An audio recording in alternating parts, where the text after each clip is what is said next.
Kalau kamu menonton video ini sendirian, pastikan kamu benar-benar siap. Karena malam ini, kita tidak akan membahas cerita fiksi. Kita akan membahas sesuatu yang selama ini tidak ingin kamu pertanyakan.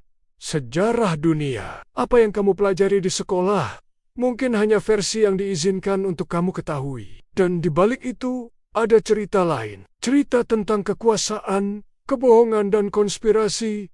Inilah lahar berdarah. Konspirasi pertama, pembunuhan JFK 22 November 1963. Seorang presiden Amerika Serikat tewas, ditembak di depan umum.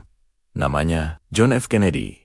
Versi resmi mengatakan, pelakunya hanya satu orang, Lee Harvey Oswald. Namun semakin waktu berlalu, semakin banyak kejanggalan muncul. Arah tembakan yang tidak masuk akal.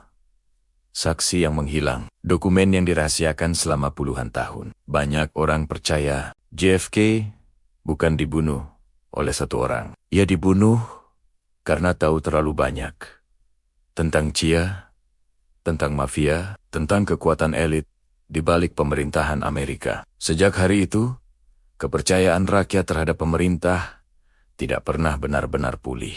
Konspirasi kedua, Illuminati.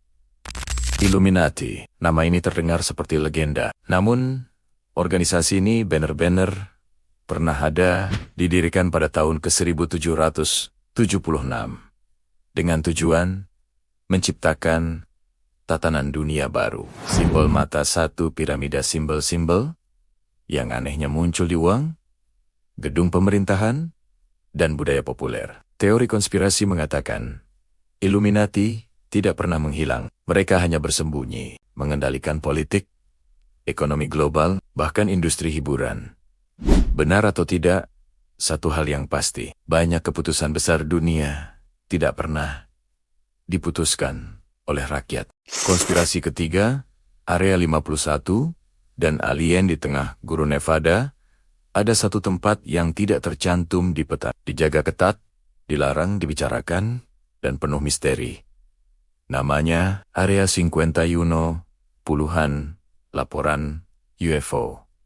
Kesaksian pilot militer, dokumen pemerintah yang dibuka setengah-setengah. Pemerintah mengatakan, Area 51 hanyalah pangkalan militer.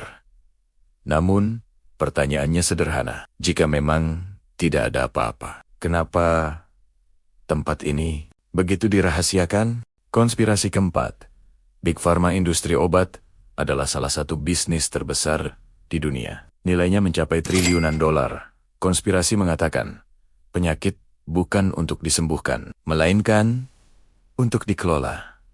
Obat mahal, terapi seumur hidup, ketergantungan sistem kesehatan. Sebagian orang percaya, obat murah sebenarnya ada, namun tidak dilepas ke publik karena tidak menguntungkan. Apakah ini kebenaran atau hanya ketakutan manusia terhadap penyakit? Tidak ada yang benar-benar tahu. Konspirasi kelima, MK Ultra. Ini bukan teori. Ini fakta sejarah. CIA pernah menjalankan program rahasia bernama MK Ultra. Eksperimen pada manusia tanpa izin. Hipnosis, narkotika, manipulasi pikiran. Banyak korban baru tahu, puluhan tahun kemudian, bahwa mereka pernah dijadikan kelinci percobaan. Jika satu konspirasi terbukti nyata, berapa banyak lagi yang belum terungkap? Konspirasi keenam, krisis ekonomi dunia. Setiap krisis ekonomi selalu punya korban, dan korbannya hampir selalu sama. Rakyat kecil, namun anehnya setiap krisis juga melahirkan pemenang. Bank besar, investor elit, pemilik modal global. Konspirasi mengatakan, krisis bukan kecelakaan, melainkan alat untuk mengontrol negara melalui utang, dan dunia pun terus berputar dalam lingkaran yang sama. Konspirasi ketujuh, pandemi dan kontrol global saat dunia berhenti. Ketakutan menyebar lebih cepat daripada penyakit. Aturan, pembatasan, sensor. Sebagian orang percaya semua ini demi keselamatan. Sebagian lain percaya ini adalah uji kepatuhan massal. Mana yang benar? Mungkin tergantung siapa yang bercerita. Konspirasi ke-8, 9/11 serangan atau rekayasa. The 11th of September 2001, Menara Kembar runtuh. Versi resmi menyebut terorisme, namun kecepatan runtuh bangunan, rekaman yang hilang, dan keuntungan politik setelahnya memunculkan kecurigaan besar. Apakah ini serangan atau pembenaran perang? Konspirasi ke-9, HARP senjata pengendali cuaca, sebuah proyek penelitian yang diklaim mampu mempengaruhi ionosfer. Konspirasi mengatakan HARP dapat memicu bencana alam buatan, gempa, badai, kekacauan iklim, ilmu pengetahuan, atau senjata tersembunyi? Konspirasi ke-10, pendaratan manusia-manusia di bulan. Pada tahun ke-1969, manusia diklaim mendarat di bulan. Namun bayangan bendera, kualitas rekaman, dan teknologi saat itu menjadi bahan perdebatan. Benar, pencapaian terbesar manusia, atau propaganda perang dingin? Konspirasi ke-11, New World Order. 1. Pemerintahan global. 1 mata uang. 1 kendali. New World Order dipercaya sebagai tujuan akhir elit dunia. Negara hanya boneka, rakyat hanya angka. Apakah dunia sedang diarahkan ke sana? Konspirasi ke-12, Freemason, persaudaraan rahasia para penguasa. Freemason dikenal sebagai perkumpulan persaudaraan tertua di dunia. Simbolnya palu, penggaris, dan mata satu. Konspirasi mengatakan banyak pemimpin dunia adalah anggota Freemason. Presiden, jenderal, pejabat tinggi, mereka disebut tidak menguasai dunia dengan kekerasan, melainkan dengan pengaruh, hukum, pendidikan, dan struktur kekuasaan. Pertanyaannya sederhana, apakah Freemason hanya organisasi sosial atau jaringan elit global yang saling melindungi? Konspirasi ke-13, DEPP, populasi, mengurangi jumlah manusia. Populasi manusia terus bertambah. Sumber daya menipis. Konspirasi depopulasi mengatakan, elit dunia percaya, bumi tidak mampu menampung semua manusia. Solusinya, pengurangan populasi melalui penyakit, perang, kelaparan, atau kebijakan global tertentu. Apakah ini hanya paranoia atau strategi dingin demi keseimbangan bumi? Tidak ada bukti langsung, namun sejarah membuktikan nyawa manusia seringkali bukan prioritas utama kekuasaan. Konspirasi ke-14, Black Project, teknologi terlarang.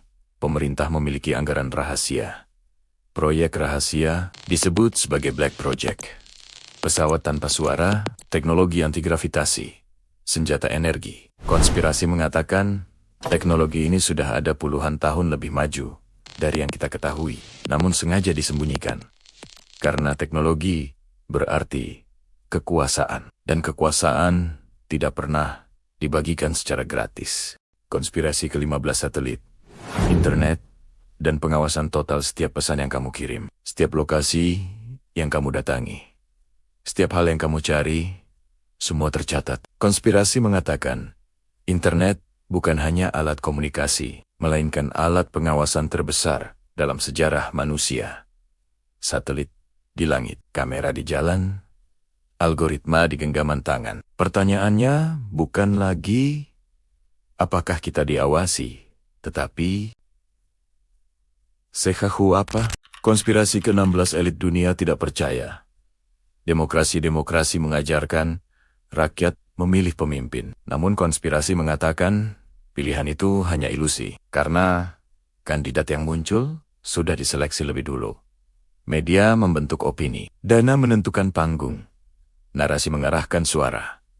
Pemilu hanya ritual. Keputusan sesungguhnya sudah dibuat jauh sebelum hari pencoblosan. Benar atau tidak? Banyak rakyat merasa suara mereka tidak pernah benar-benar didengar. Tidak semua konspirasi itu benar, namun sejarah telah membuktikan tidak semua kebohongan adalah teori. Yang paling berbahaya bukanlah konspirasi, melainkan berhenti bertanya. Jika kamu sampai di bagian ini, berarti kamu masih mau berpikir. Tulis di komentar, konspirasi mana yang menurutmu paling mungkin benar. Dan jika kamu siap, kita akan lanjut ke episode berikutnya. Karena ini lahar berdarah.